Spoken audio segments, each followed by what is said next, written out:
தைமகளே வா, உந்தன் கரம் பிடிக்க காத்திருக்கிறோம் வா. தமிழர்களின் திருநாளே வா, நெஞ்சிரத்தோடு வரவேற்றோம் வா. உழவர்களின் திங்களே வா, செல்வம் பெருகும் திங்களே வா. அனைவருக்கும் இனிய பொங்கல் தின நல்வாழ்த்துக்கள். அவையோர் அனைவரையும் வணங்கி என் உரையை துவங்குகின்றேன். ஆடி பட்டம் தேடி விதைத்து ஏர்கள் பூட்டி பூமி தாயை வணங்கி விதைத்த நெல்மணியை குழந்தை போல் பாதுகாத்து அன்பு நீர் பாய்ச்சி அனுதினமும் பாதுகாத்து பூத்து குலுங்குகின்ற நெல்மணியை காணுகின்ற பொழுது உழவர்களின் முகத்தில் வருகின்ற மகிழ்ச்சி அளப்பரியது. அவ்வாறு விளைந்த நெல்மணிகளை அறுவடை செய்து பயன்பெறுகின்ற மாதமே தை மாதம்.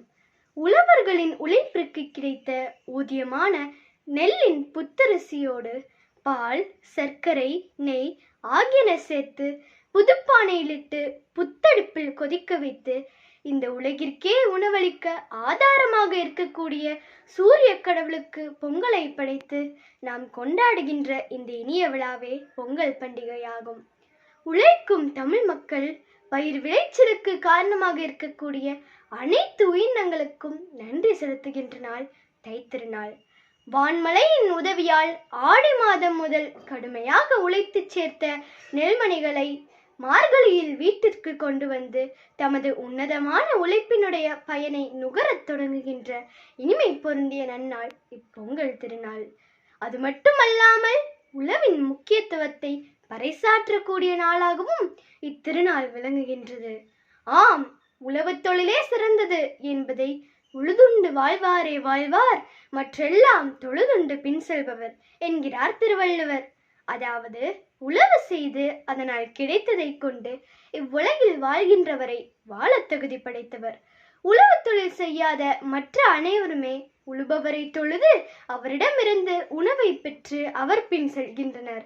ஆதலால் உணவை தருகின்ற உழவு தொழிலை செய்பவரே இவ்வுலகின் மேன்மையானவர்கள் என்கிறார் பொய்யாமலை புலவர். இத்திருநாளில் தமிழர்கள் அனைவரும் புத்தாடை அணிந்து பொங்குகின்ற பொங்கலை போல அனைவரது வாழ்விலும் இன்பம் பொங்கி வழிய சூரிய கடவுளை வணங்கி தைமகளை வரவேற்று அனைவரும் மகிழ்ச்சியுடன் கொண்டாடுகின்றனர். உழைப்பின் மகத்துவத்தை உணர்த்தக்கூடிய இந்நன்னாளில் அனைவரின் வாழ்விலும் இன்பம் பெருகட்டும், நல் எண்ணங்கள் பெருகட்டும், உயரிய சிந்தனைகள் வளரட்டும். கரும்பு போல உங்களின் வாழ்வு இனிக்கட்டும், சூரியனை போல உங்களின் வாழ்வு ஒளிரட்டும். பகைமை என்ற இருள் நீங்கட்டும், மனிதம் மலரட்டும். மீண்டும் ஒரு முறை அனைவருக்கும் என் இனிய பொங்கல் தின நல்வாழ்த்துக்கள். இந்த நல்ல வாய்ப்பிற்கு நன்றி கூறி விடைபெறுகிறேன். நன்றி, வணக்கம்.